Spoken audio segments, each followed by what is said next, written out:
dankon, dankon Sandor. Do mi partigos la ekranon, ĉar faru. mi kreis kelkajn bildojn. Do normale nun vi vidas mian ekranon, ĉu ne? Jam videbla. Yes. Bone.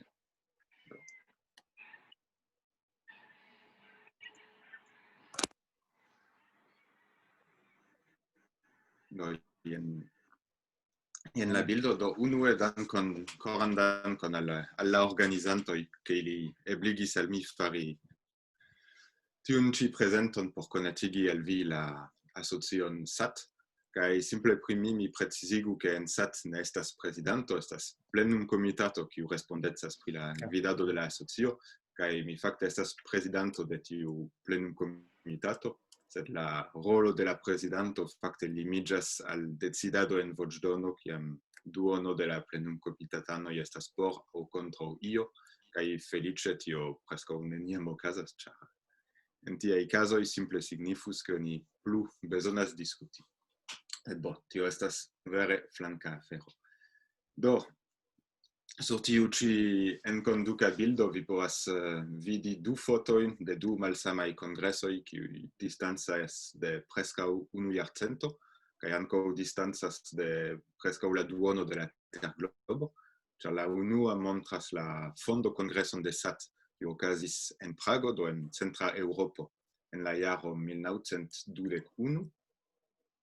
Kaj la dua estas la unua Azia SAT-kongreso, kiu okazis en la jaro 2017, kaj do ĉiujare escepte dum la dua mondmilito SAT havis kongreson en iu parto de la mondo. Do, se veni al la kialoj de la fondiĝo de SAT, do ili estas fakte ligitaj al du gravaj mondhistoriaj eventoj. Unu estas la unua mondmilito, kaj la dua estas la revolucia ondo, kiu plej konkretiĝis per la rusa revolucio en la jaroj tuj post tiu milito. Do sur tiu ĉi bildo vi vidas du librokovrilojn. La maldekstra librokovrilo estas libro fakte eldonita de la eldona fako kooperativa de SAT ĝuste por la centjariĝo de la unua mondmilito, kaj sur tiu ĉi bildo vi rekonas en ambulancista vesto Eugenon Lanti, do la viro kiu estis la ĉefa iniciatinto kaj fondinto de SAT. Do tiutempe li lernis fakte Esperanton dum la milito en la tranĉeo. Li jam tiutempe estis anarkiisto kaj kontraŭmilitisto, do li ne volis rekte batali per pafilo, pro tio li fariĝis ambulancisto en ambulanco, kie li estis preskaŭ nur kun pastro, inter kiuj unu kun kiu li tre amikiĝis, kaj do kun tiu pastro li lernis Esperanton, kaj do propraokule spektis ĉiujn abomenaĵojn de la unua mondmilito, kaj li interalie spektis la ambaŭflankan rasismon kaj de la francoj kaj de la germanoj reage al siaj kontraŭantoj. Ĉar li estis aktiva en la laborista movado, li ankaŭ spektis la fakton ke diversaj gvidantoj de diversaj tendencoj forgesis sian internaciismon okaze de la milito kaj aliĝis al la ŝovinisma ondo. Kaj pro tio vere li fariĝis pli kaj pli radikale kontraŭ-naciisma, kaj tial li donis tiun sennaciecan strukturon al la asocio SAT. Do ĉe la alia flanko de la bildo vi havas alian libron, kiu ĉifoje estis eldonita de la rusa eldonejo Impeto, kiu estas romano de Mikaelo Bronstein, kiu titoliĝas Mi stelojn jungis al revado. Kaj tiu ĉi libro estis eldonita en 2016, se mi bone memoras.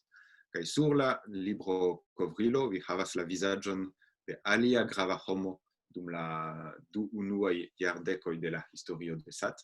Tio estas Ernesto Drezen, kiu estis la ĉefa respondeculo de Sovetlanda Esperanta Unio, kaj kiu estis fakte en tiu periodo la ĉefa oponanto de Lanti, ĉar do ĝuste li en Sovetio kiel pli malpli loyala servanto de la tia regimo, provis de la comenzo transformisat al pure comunista asocio, kiu estus je la servo de la tria internacio.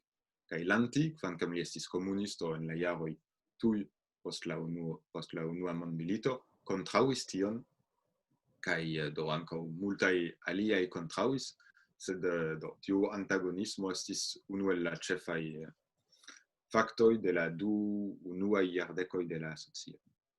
Do sub tiuj bildoj mi aldonis citaĵon, kiu venas el unu el la artikoloj kiu estis verkitaj prepare al la fondo de SAT, kaj mi substrekis du pecojn de frazoj en ĝi, ĉar ili ŝajnas al mi gravaj. La ideala socio ne devenos tute preta el la revolucio, kiuj prezentas al si kiel panaceon.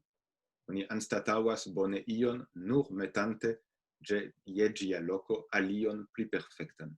Estas do nepre necese sin prepari, sin ekzercadi al la tasko de mondcivitano, forigante el si mem la nenaturajn naciecojn, kiujn la ŝtata edukado metis dum nia infanaĝo en niaj kapojn kaj koron. Do tio vere estas la kerno de la organiza programo de SAT, crei embrie societon en kiuj ĉiuj unuopaj membroj estas unue homoj mempensantaj kaj individuoj, kaj poste membro de eventuale iu nacio aŭ ankaŭ iu politika partio.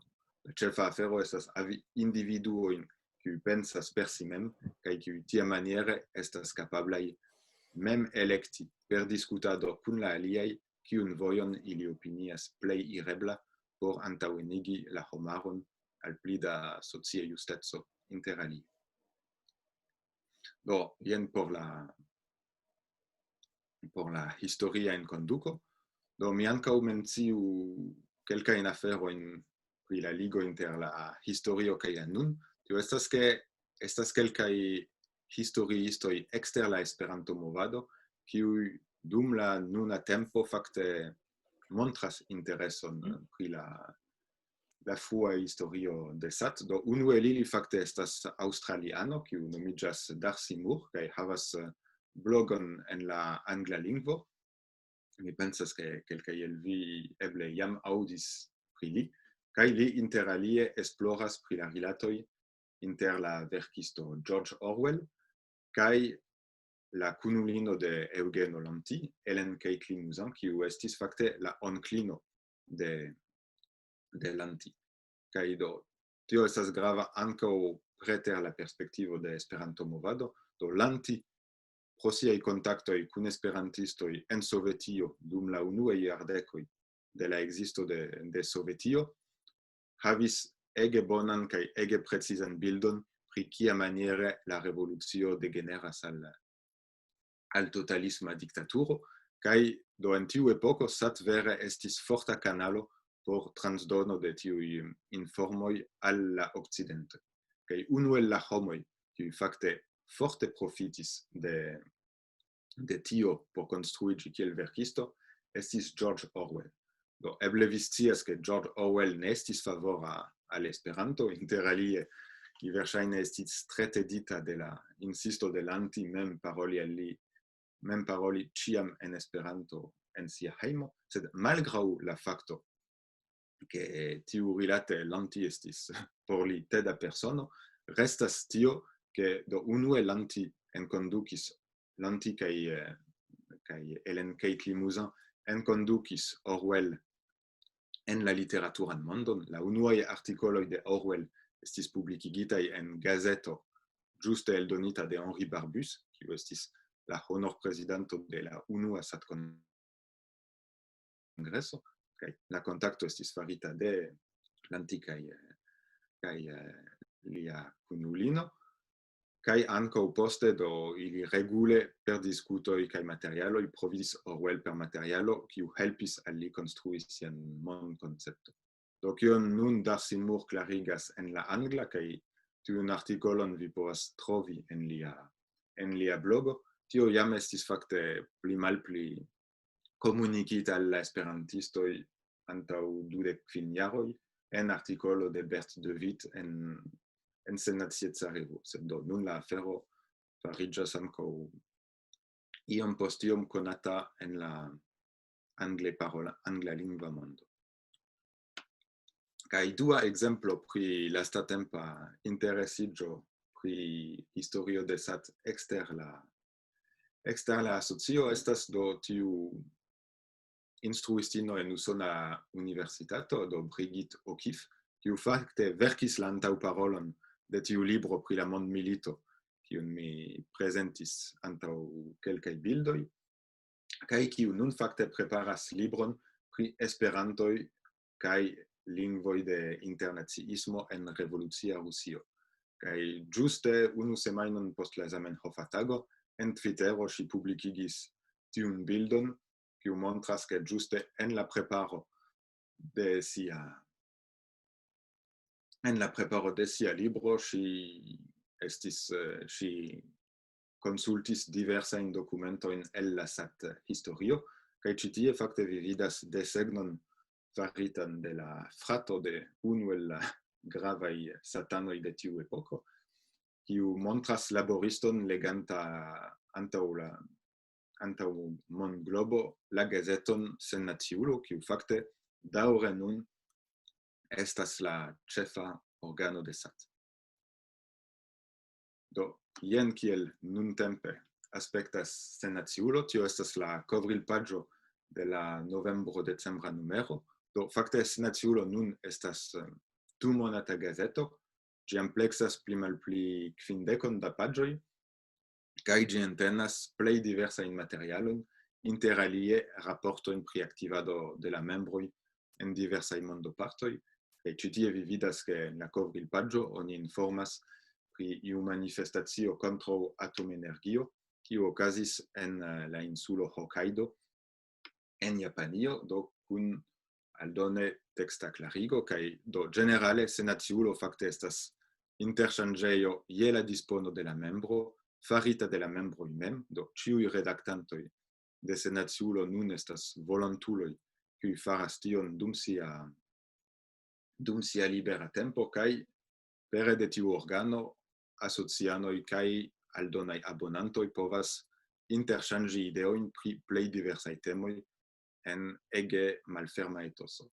Tre ofte okazas ke iuj tekstoj vekas reagojn, ĉar ne ĉiuj konsentas pri ĉiu temo, sed vere la spirito de SAT estas ke ĉiuj havu la eblecon malferme diri siajn ideojn, ke poste estu debato, kaj ke ĉiu elektu por si mem la plej taŭgan vojon, konsiderante la argumenton de la aliaj.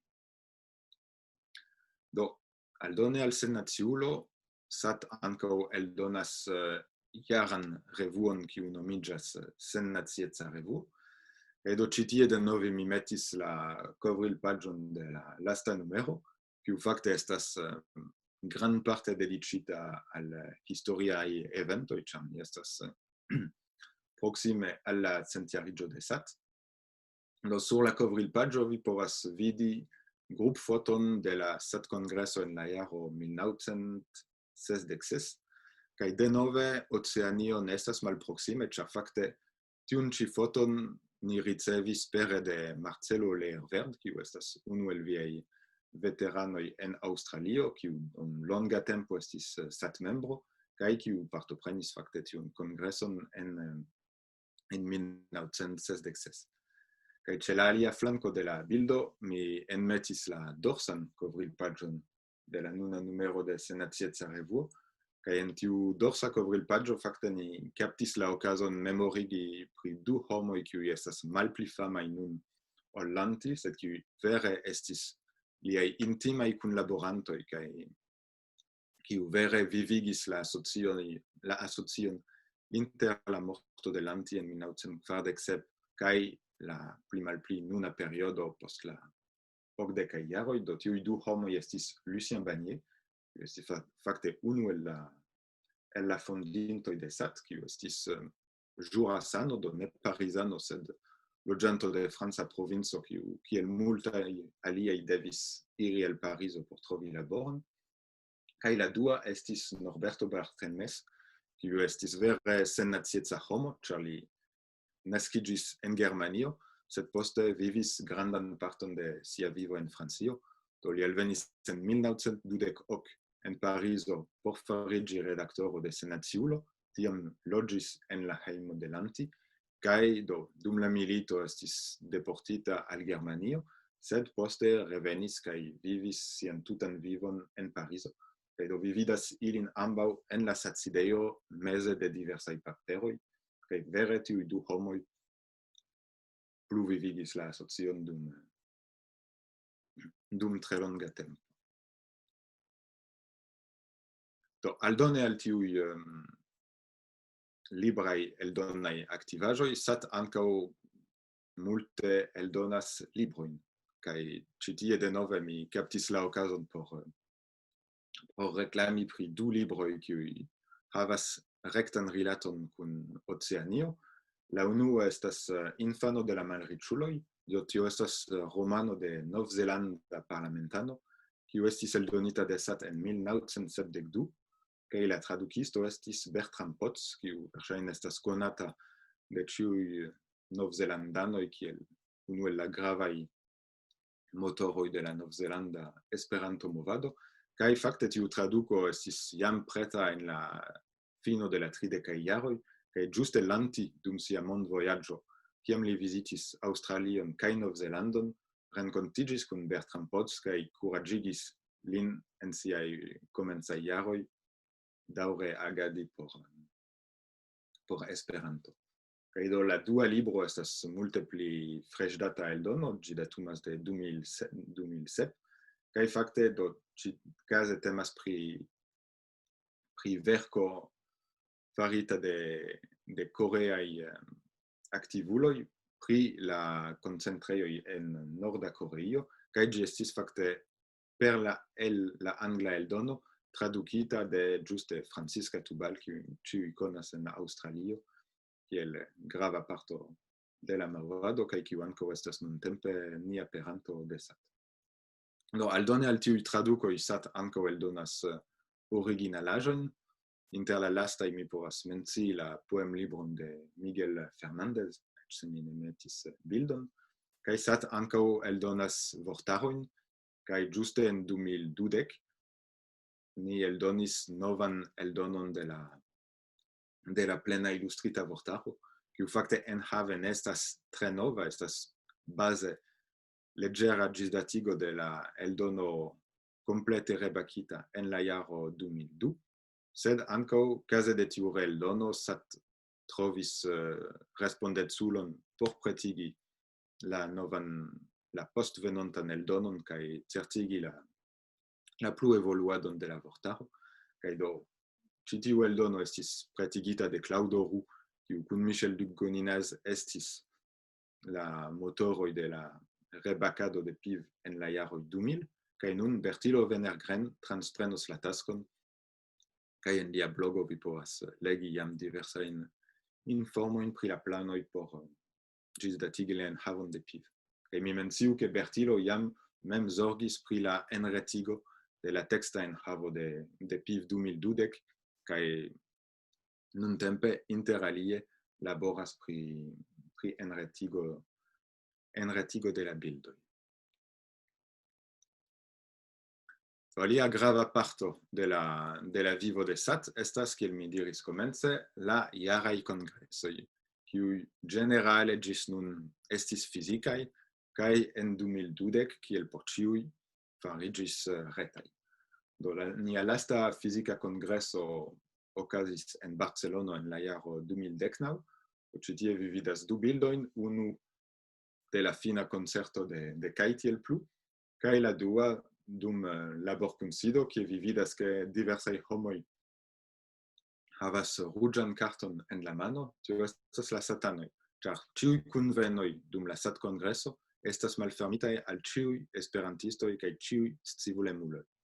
La nura privilegio de la satanoj dum la kongreso estas ke kiam temas pri decidado rilate al asociaj aferoj, kompreneble nur membroj de la asocio estas voĉdonrajtaj. Sed krom tio, ĉiuj estas bonvenaj ĉe esti la kunvenoj kaj ankaŭ partopreni en la diversaj laborkunsidoj per demandoj, sugestoj kaj tiel plu. Do en 2012 ni provis organizi, ni sukcesis fakte organizi la samon pli malpli per retaj rimedoj. Ni eĉ havis ankaŭ koncerton de Kim Henriksen, kiu akordionis antaŭ sia komputilo dum la fermo de la kongreso, kaj ni ankaŭ havis diversajn laborkunsidoj, ĉiu malantaŭ sia komputilo, kaj vi povas vidi sur la suba bildo ĉi tie, ke kompreneble estis multege da eŭropanoj kiuj partoprenis, sed ankaŭ estis sufiĉe aktiva partopreno de amerikanoj, sudaj kaj nordaj, kaj ankaŭ de kelkaj kamaradoj el Azio. Do bedaŭrinde neniu el Oceanio povis partopreni, ĉar ĝuste pro horzona problemo la programo okazis plejparte por ili en la nokto, ĉar oni klopodis ankaŭ doni eblecon al la sudamerikanoj partopreni en iuj programeroj. Kaj tiu rilate mi mencias, ke SAT de la komenco de sia historio cerbumis pri horzona sistemo por organizo de la asocia vivo, kaj dum longa tempo ni diris, ke tio estas futurisma kaj iom fantazia, kaj nuntempe, kiam la virtualaj kunvenoj prenas pli kaj pli da graveco, fakte ni vole ne vole estas ĉiuj devigataj adaptiĝi al tiuj horzonaj sistemoj, ĉar kiam estas mateno en Aŭstralio, estas vespero en Eŭropo kaj inverse. Do, en tiuj fizikaj kongresoj de SAT, tamen mi menciu, ke estas kutime ofte aktiva partopreno de aŭstraliano. Ĉi tie mi montras du bildojn. Maldekstre estas teatraĵo dum la SAT-kongreso en 2001 en Hungario, kaj tie vi vidas, ke aktoras via kara ĉefa organizanto de la nuna kongreso, kaj ankaŭ Franciska. Do ili kune teatrumas kaj faris tion en pluraj kongresoj fakte. Kaj ĉe la alia flanko de la bildo vi vidas la karmemoran Kep Enderby, kiu krom grava aktivulo de la aŭstralia kaj tutmonda neŭtrala Esperanto-movado, estis ankaŭ aktiva membro de SAT kaj partoprenis en pluraj kongresoj, interalie per prelegoj kiel en Bratislavo en 2004, kie li cerbumis pri la perspektivoj por la Esperanto-movado. Do, lasta iom nova afero kiu stariĝis ekde la kronvirusa pandemio estas ĉiusabataj retkunvenoj kontraŭ izoliĝo. Do mi ĉerpis artikolon el Senaciulo por iom montri pri tio. Do ĉiusabate estas kelkaj satanoj kiuj kunvenas por ĝuste rompi la izoliĝon kiu kreiĝas okaze de la kronvirusa pandemio, kaj do interŝanĝas pri diversaj temoj. Kaj do la ĉefaj organizantoj estas Brandon Sowers, kiun ni vidas sur tiu ĉi foto, kaj kiu loĝas en Usono, kaj la dua grava organizanto estas Shana Paz el Portugalio, kiu verkis fakte tiun ĉi artikolo. Do la kunvenoj okazas per Jitsi, kaj ili vere sukcesas teni tiun ritmon de ĉiumonataj kunvenoj. Kaj tuj poste enretigas fakte la enhavon de la kunvenoj en la YouTube kanalo de SAT, do vi povas ankaŭ retrovi ilin tie. Kaj mi forgesis mencii, ke ankaŭ la pasintjara SAT-kongreso estis entute filmita, do vi ankaŭ povas, se vi scivolas, spekti ĝin entute en la retejo, en la YouTube kanalo de SAT. Kaj fine do mi devas fini per bedaŭrinda aktualaĵo, kiu montras kaj la ligon inter la historio kaj la nuno, kaj la bedaŭrindan pluan realaĵon de la pandemio. Tio estas, ke SAT ĵus perdis soile de sia centjariĝo sian plej malnovan membron, Eduardo Vivancos, kiu estis kanadano, organizis la unuan SAT-kongreson ekster Eŭropo en Toronto en 1973, kaj vere estis ĝis la fino de sia vivo, ĝis osta esperantisto kaj ĝis osta satano.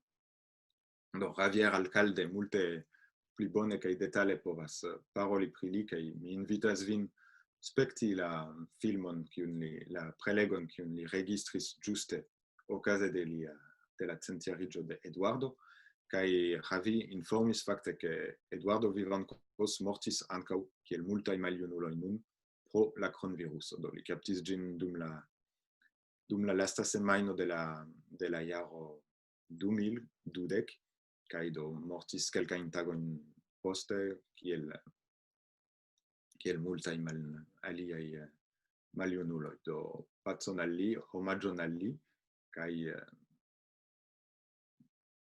ni daŭrigas fakte la agadon kaj tiamaniere homaĝas lin kaj ĉiujn aliajn.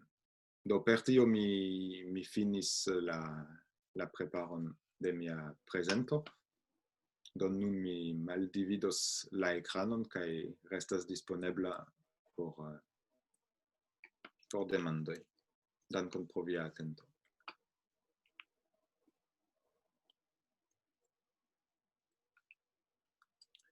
Do multegan dankojn, Vinko, bona prezentado. Kaj estas bone vi lasis preskaŭ 30 minuta por la diskuto. Do eble ni tuj komencu, bonvolu, ne hezitu kaj demandu seriozan aŭ malseriozan demandojn.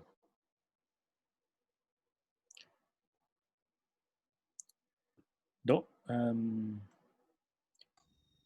Sando, mi volas demandi, kiu estas la plej gravaj aktivadoj de SAT nuntempe? Okay, bone. Do la plej grava aktivado estas miaopinie la eldono de la dumonata gazeto, kiu daŭre estas la ĉefa ligilo inter ĉiuj membroj, ĉar ne ĉiuj estas komfortaj interagadi en la reto. Sed krom tio mi aldonu ke estas diversaj sociaj retejoj en kiuj satanoj estas aktivaj kaj povas ankaŭ debati je pli vigla ritmo, kaj tion ili ankaŭ faras. Dankon. Vinko, ĉu vi povas diri kelkan paroli iomete pri la rilato inter UEA kaj SAT? Iomete kelka historia fakto kaj la nuna situacio? Yes, do bone. Do pri la rilato inter UEA kaj SAT, do la fondo kongreso de SAT okazis en Prago, tio estis dum universala kongreso, do tiu momente tiu estis praktike apartiĝo de la satanoj de SAT, kaj tio ŝuldiĝas al diversaj faktoroj, la tiama historia kunteksto, kaj ankaŭ do verŝajne la personaj rilatoj inter Lanti kaj Edmond Privat, kiu estis la ĉefa aktivulo de UEA tiam. Do Lanti havis tre bonajn rilatojn kun Hodler, sed ŝajne kun Privat ĉe la fino la rilatoj estis malpli bonaj, kaj tio ankaŭ parte kontribuis al la organiza apartiĝo de SAT. Kaj dum sufiĉe longa tempo fakte en la komenco estis iom da fanatikeco eĉ tiu rilate, oni malpermesis al la membroj de SAT esti membro de UEA, sed tio vere ne daŭris longe, estis fakte iniciato de iu kiu poste fariĝis nazio. Do tiutempe li estis fanatika komunisto, poste fariĝis fanatika nazio, kaj do tiu malpermeso estis parto de tiutempa fanatika sinteno, sed tamen la malpermeso por la membroj de la plenumkomitato daŭris surprize longe ĝis la jaro 1976. Kaj fakte, ekzemple, Michel Duc-Goninaz, kiu fariĝis poste respondeculo pri la PIV, atendis la forigon de tiu malpermeso por aliĝi al SAT, ĉar li opiniis tion komplete ekstertempa. Kaj do nuntempe la rilato inter UEA kaj SAT estas multe pli glataj, do fakte SAT salutas ĉiujare dum SAT-kongresoj, kaj ankaŭ ekde la UKO en Adelaido, laŭ iniciato fakte de Kepen Derby, se mi bone memoras, okazas ke estas convenoi de SAT ene de la Universala Congresso, kiu donas la eblecon al la partopreno de la UCO veni kaj informigi pri SAT, kaj se ili estas interesitaj pli informigi, ili poste povas ankaŭ partopreni en kongresoj. Vi rajtas diri ion pri tiu temo? Yes, bonvolu. Do estas dum la Universala Kongreso en Adelaido, KEP iniciatis tiun renkonton inter satanoj kaj ueanoj, kaj la homoj estis ege kontentaj, ke ili povis komuniki kaj finfine ne plu konduti kvazaŭ ili estis malamikoj. Do, estis Yamaseko, kiu gvidis la renkonton, sed estis laŭ la ideo de KEP. Tio estis tamen 1997. Se mi rajtas ion aldoni, kiel prezidanto de UEA, mi fakte aŭdis eĉ ne unu vorton kontraŭ SAT aŭ kontraŭ partopreno interrilatoj kun SAT. Mi mem ĉeestis la kongreson de SAT en Koreio, do ni simple volas inkluzivi ĉiujn, ĉu ne, kiuj havas intereson pri Esperanto-movado, sciante ke estas multaj diversaj ideologioj, sed tamen ni ne havas kialon kontraŭi la agadon de SAT. Ni tre ĝojas kaj dankas, ekzemple pro la eldono de la nova plena ilustrita vortaro kaj tiel plu. Kaj do mi kredas ke mi persone havis tute bonan rilaton kun aliaj, kaj mi ne vidis ion malbonan en la rilato inter UEA kaj SAT. Mi povus eble fari pli por kunlabori, sed almeno por nun ĉio estas sufiĉe en ordo laŭ mia perspektivo, ĉu ne? Mi havas demandon pri la peranto en Brazilo, post kiam Lunazi rezignis pri tio, mi demandas kiel statas la afero en Brazilo, ĉar mi volas reaniĝi al SAT, kaj mi perdis la ligon kun la asocio. Ĉu vi povus klarigi, Vinko? Yes, do Alex Souza Santos normale estas la nuna SAT-peranto, kaj laŭ mia scio la brazilaj satanoj kreis ankaŭ WhatsAppan grupon, en kiu ili sufiĉe vigle interŝanĝas. Do mia konsilo estus al vi unue kontaktu kun Alex Souza kaj due provu esti aliĝita al tiu WhatsApp grupo. Yes. En la retejo de SAT, en la retejo de SAT ekzistas Yes, normale estas la adreso de fakte mi tuj kaptos ĝin eble se. Dankon.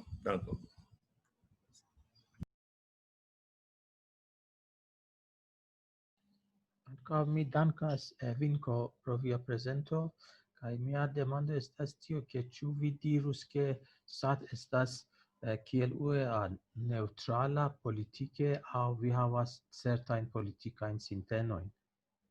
Dankon.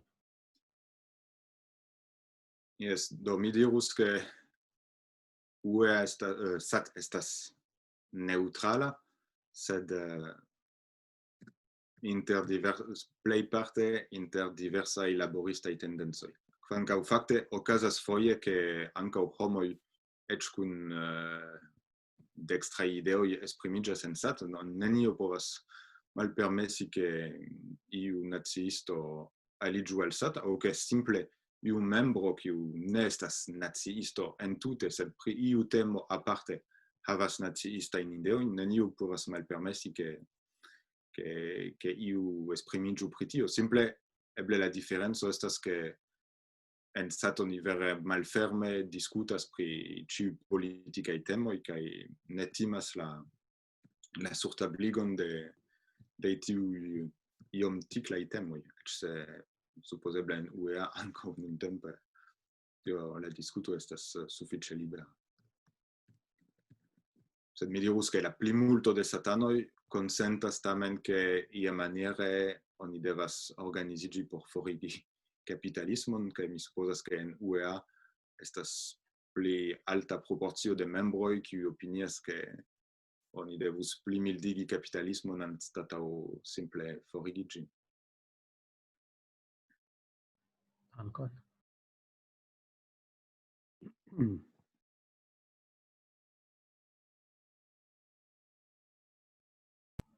Mi demandas pri de novo mi volas ĝeni vin, sed pri la rilato inter Mondiplo kaj satanoj.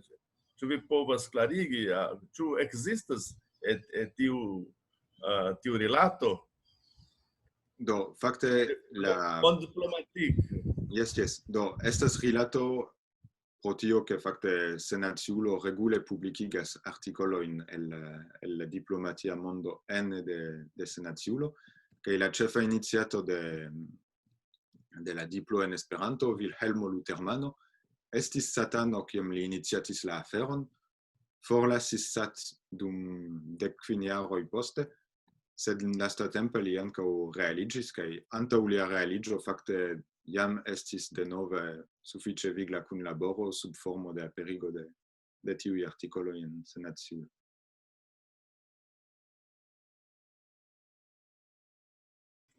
Dankon. Denove.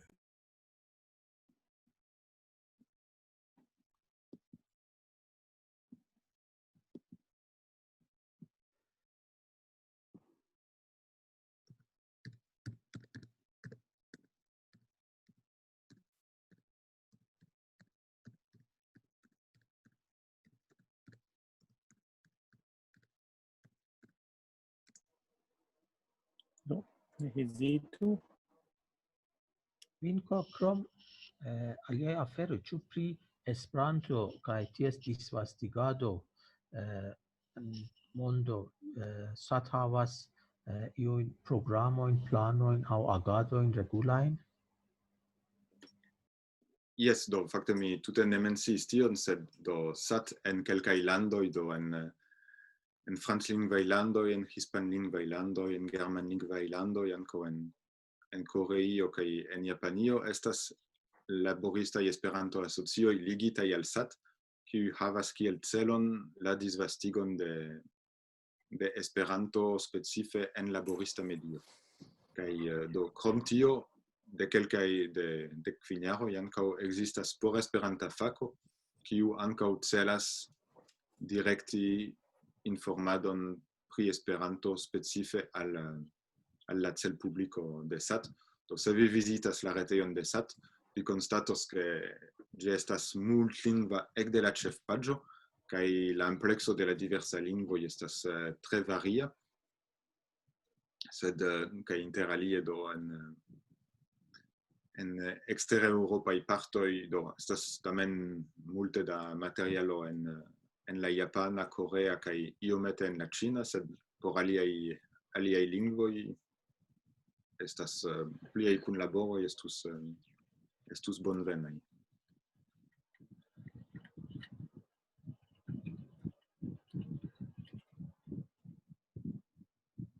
Saluton. Eble mi maltrafis ion en via prelego, sed ĉu SAT havas junularan sekcion? SAT, yes, ni parolis ĝuste pri tio dum la kongreso, kaj do unu el la SAT-junuloj estas ĝuste Albert, kiu prelegis ĵus antaŭe, kaj vi vidas ke li faras bonegan laboron en tejo, kaj do mi ne povas plendi ke li faras tiun bonegan laboron en tejo. La lasta prizorganto de la junulfako de SAT fakte estis mi mem, kaj antaŭ 15 jaroj mi opinis ke plej kongrue estas uzi mian energion en SAT mem, ĉar tiutempe mi jam estis membro de la plenumkomitato, kaj tial la junulara sekcio praktike ekdormis, kaj do lastatempe estas sufiĉe multaj maljunaj junuloj en SAT.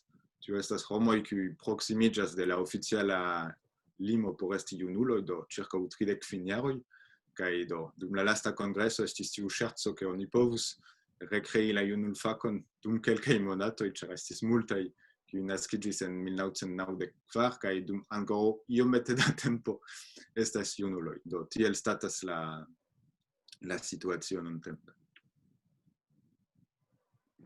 Dankon.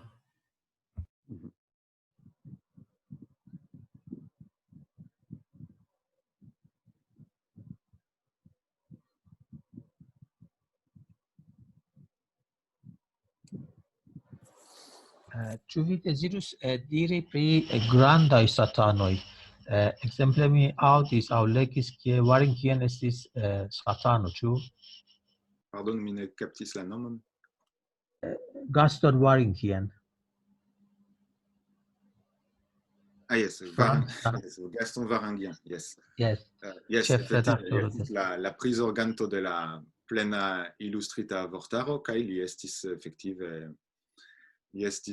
efektiva grava membro de SAT, do en pli moderna epoko, kaj efektive Warringien interalie tradukis franclingven la manifeston de la senacistoj de Lanti, kiu estis unu el la ĉefaj ideaj verkoj de Lanti, kaj se vi legas la verkaron de Warringien, vi vidas klare ke li estis forte influita de sia sataneco en sia Esperanto aktivado, eĉ se li estis politike sufiĉe modera homo. Kaj se veni al pli proxima epoko de nun, do ankaŭ Michel Dugoninaz estis grava membro de SAT, eĉ se dum la lasta parto de sia vivo li ne plu deziris esti, kaj do fakte estas multaj gravaj esperantistoj kiuj estis satanoj, eĉ fakte Kaloĉaj kaj Bagi estis membroj de SAT, ekzemple, se preni famajn literaturistojn, eĉ se ili aktivis ĉefe ekster SAT, sed ili estis tamen membroj de la asocio. Emba ankaŭ, la hungara poeto, estis li tre aktiva ene de SAT mem, ankaŭ Regulo Perez, la eldonanto de Stafeto, estis satano, do multaj gravaj esperantistoj ankaŭ estis membroj de SAT. Vinko, mi volas laŭdi la bonegan version de PIV en la retejo. Por mi estas ne malhavebla, kaj fakte bone estas helpilo bonega. Bone, mi gratulas la asocion pro tiu servo. Tre bona. Kaj vi povas detaligi, ĉar tio ne aperas magie, ĉu ne? Bone. Existas granda laboro por ke oni trafu tiun celon. Yes, enretigi tiel gravan verkon, ĉu ne? Vortaron. Ĉu vi povas resume paroli pri tio? Kaj pri la nuna, estas la de 2012, estas do ĝisdatigita, tre bona. Do mi povas konsidere rakonti pri tio, do tiu plano enretigi PIV jam komencis esti pridiskutita en la komenco de la jaroj 2000, kaj fakte la reta vortaro, kiu ankaŭ estas grava vortaro en la reto, estas iel ligita al SAT, ĉar SAT donis la permeson ke oni reuzu la enhavon de la plena vortaro por utiligi ĝin kiel bazo de revo, kaj nuntempe ĝuste Wolfram Distol estas kiel prizorganto de revo, ankaŭ membro de la skipo, kiu partoprenos en la plua evoluigo de PIV. Do estas strebo helpi ke ĉiuj daŭre kunlaboru pri tiuj aferoj, en kiuj ne utilas havi konkurencon. Kaj do ankaŭ mi menciu ke do la unua versio de la reta PIV estis la enhavo de la PIV 2005, kaj tio estis pretigita de la asocio ECI, kiu entute prizorgis fakte tiun enretigon, kaj ene de la skipo de ECI, fakte unu el la kunlaborantoj estis ĝuste Bertilo Venergren, kiu mem kreis la programon por transformi pli malpli aŭtomate la enhavon de PIV al rete consultebla materialo kaj do pro tio ankaŭ la transiro estis tre glata kaj eĉ tute konsentis ke oni daŭre uzu la nomon vortaro.net por la nova eldono. Ili ankaŭ daŭre partoprenos laŭ siaj emoj kaj ebloj en la projekto kaj do tio estas efektive vere grupa agado kaj bone funkcias. Dankon. Gratulon. Eble, Vinko, ĉu vi povas klarigi la diferencon inter SAT kaj UEA kongresoj? Do, unue la diferenco estas la Nombro.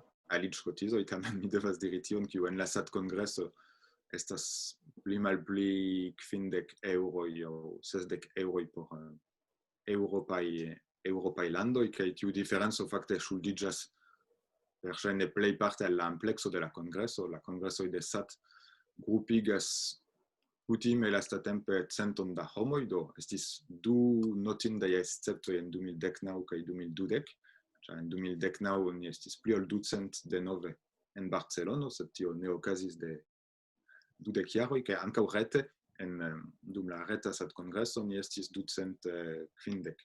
Sed do ne scias kiom ni estos dum la venonta fizika kongreso. Kaj do pro tio estas malpli da paralelaj eventoj, la etoso estas pli familieca en SAT-kongreso, kaj do ĉiuj etosaj aferoj ligitaj al pli malgranda kongreso kreas tiun diferencon inter ambaŭ. Kaj krome do mi diris, ĉiuj programeroj estas malfermitaj al ĉiuj partoprenantoj.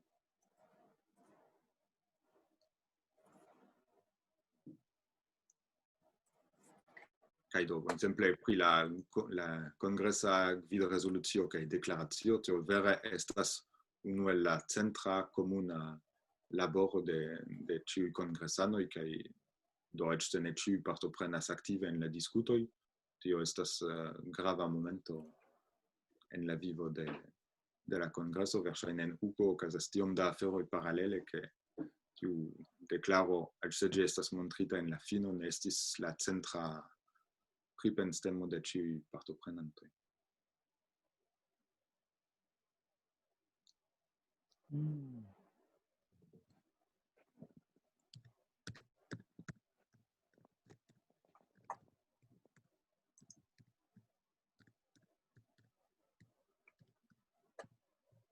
Okazis bone que UEA alfrontas problemon pri la libroservo. Kiel agas SAT pri tio, pri la libroservo? Do SAT fuĝis la libroservan problemon komisiante ĝin al sia frata socio SAT Amikaro. Do SAT Amikaro estas la leao de SAT ligita al franclingvaj regionoj, kaj ĝi ankaŭ havas sian sidejon en SAT en la sama urbo. Kaj do la nuna funkciado estas ke SAT eldonas librojn, vendas parton de sia stoko al SAT Amikaro, kaj poste SAT Amikaro mem prizorgas la disvendado, kaj estas do iu volontulo kiu ĉiusemajne ricevas la mendojn kaj ekspedas ilin el Parizo.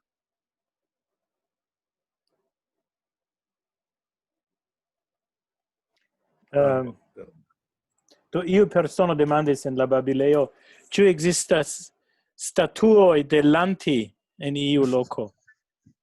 Mia scie ne, fakte tio estus sufiĉe ironia afero, ĉar li estus vere kontraŭ tio. Mi povas tamen mencii amuzan fakton, tio estas ke en la monaĥejo, kie Lanti volis dum sia juneco fariĝi monaĥo, vivas nuntempe unu el liaj plej grandaj admirantoj, kiu estas mem monaĥo kaj porkobredisto. Do li prelegis dum la SAT-kongreso en Dinano en 2014, kaj mi vizitis lin ankaŭ ĉi-somere fakte. Do li estas pastro kiu tre interesiĝas pri Lanti kaj iom informis en la loka gazetaro, konas lian naskiĝdomon kaj tiel plu. Kaj do tio estas amusa sed iom anecdota afero, kaj do krom tio la ĉefa monumento al Lanti estas liaj verkoj, kiujn oni klopodas daŭre reeldoni, kaj ankaŭ la ĉefa maniero omaĝi tian homon ne estas kulti al lia verko, sed simple sekvi lian konsilon, pensi per propra cerbo kaj eventuale eĉ malkonsenti kun li. Tio estas la rezulto de la propra cerba pensado.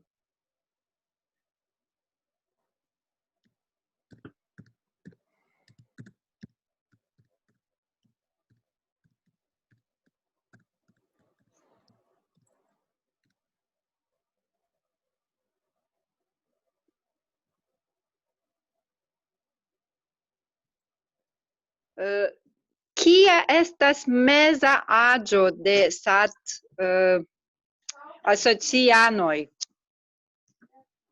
Do pri tio mi ne havas statistikon, do mi povas nur doni ege proksimuman respondon.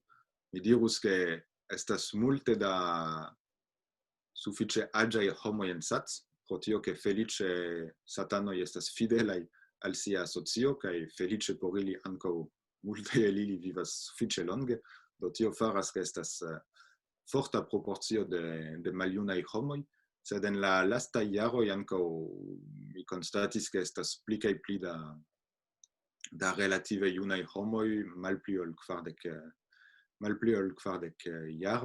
jaraj, kaj do inter tiuj junuloj kompreneble kelkaj aperas kaj malaperas, ĉar la vivo de junuloj estas ke ili devas ankaŭ dediĉi tempon al la familio kaj al la profesia stabiliĝo, sed ke iom post iom ŝajnas tamen ke venas nova generacio kiu certigas la pluvivon de la asocio.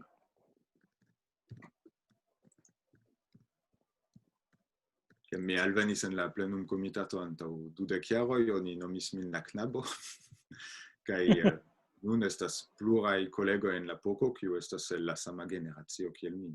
Tio estas unu el la indikoj pri la demografia evoluo.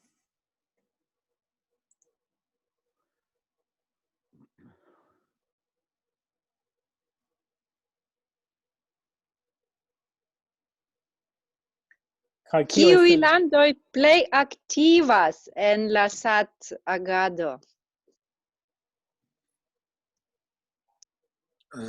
Do, landoj estas malfacile diri, do vi povas vidi en kiuj landoj okazis lastatempe kongresoj, do inter alie la kamaradoj el Hispanio estas ege aktivaj, sed lastatempe ankaŭ en Portugal, do ne en tuta Portugalio, sed en la urbo Porto, aperis lastatempe kerno de ankaŭ ege aktivaj homoj. Ankaŭ en Koreio ni havas malgrandan kernon de tre viglaj kamaradoj, kiuj vere brile organizis la SAT-kongreson en la jaro 2017, kaj ankaŭ en Japanio ni havas tre viglan aktivulan kernon, inter alie en Hokkaido. Kaj lastatempe do Francio longe estis relative aktiva lando, sed nuntempe pro diversaj kialoj iomete malpli, kaj antaŭ 20 aŭ 30 jaroj estis ankaŭ multe pli da vigleco en Nederlando ol estas nun ankaŭ pro diversaj kialoj. Kaj nun pro la novaj retaj komunikiloj ankaŭ estas iom da aktivaĵo en Ameriko denove pli vigle. Por la unua fojo eble ni havos pokoanojn el 3 kontinentoj post kelkaj monatoj. Dankon. Kaj la vizio, la planoj por 2011, do okazos la kongreso, ĉu ne? De tio estas certa. Do tio amen, virtuala kongreso eble. Yes, do ĝuste mi vidas ke Przemek alvenis survoje, kaj do ni devas interdiskuti pri tio dum la venontaj tagoj, sed do efektive kiel li diras en la kanalo, kaj kiel mi jam diris iom pli frue, vi povas spekti la tutan virtualan kongreson en la YouTuba kanalo, do dankon Przemek ke vi indikis la ligon, Kai por 2021 kio estas certa estas ke la kongresa semajno estas fiksita. Do tiuj kiuj interesiĝas nepre rezervu sian semajnon, sed momente ni tute ne povas certigi ke la kongreso okazos fizike en Bialystoko, ĉar momente ne eblas laŭ la lastaj informoj de Przemek mendi ion ajn. Do ni verŝajne en la venontaj tagoj starigos retan aliĝilon senpagan kaj petos la informon ĉu la homoj intencas aliĝi ankaŭ se okazas fizika kongreso. Sed eble Przemek aldonu kelkajn vortojn, ĉar li ĉeestas. Saluton. Mi povas aldoni nenion al tio, kion vi ĵus diris simple.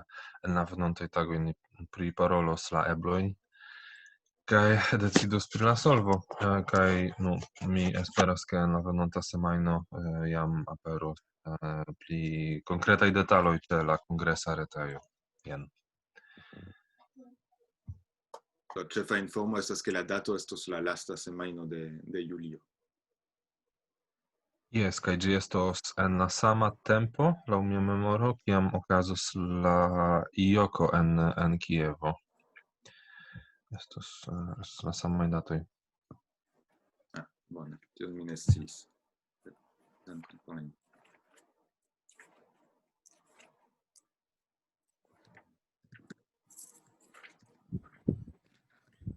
Ĉu la agado per YouTube, ĉu ĝi estas por SAT hazarda aŭ vi havas programon? Tio estas Pri la uzo de YouTube. Ekzistas kanalo, ĉu? Yes.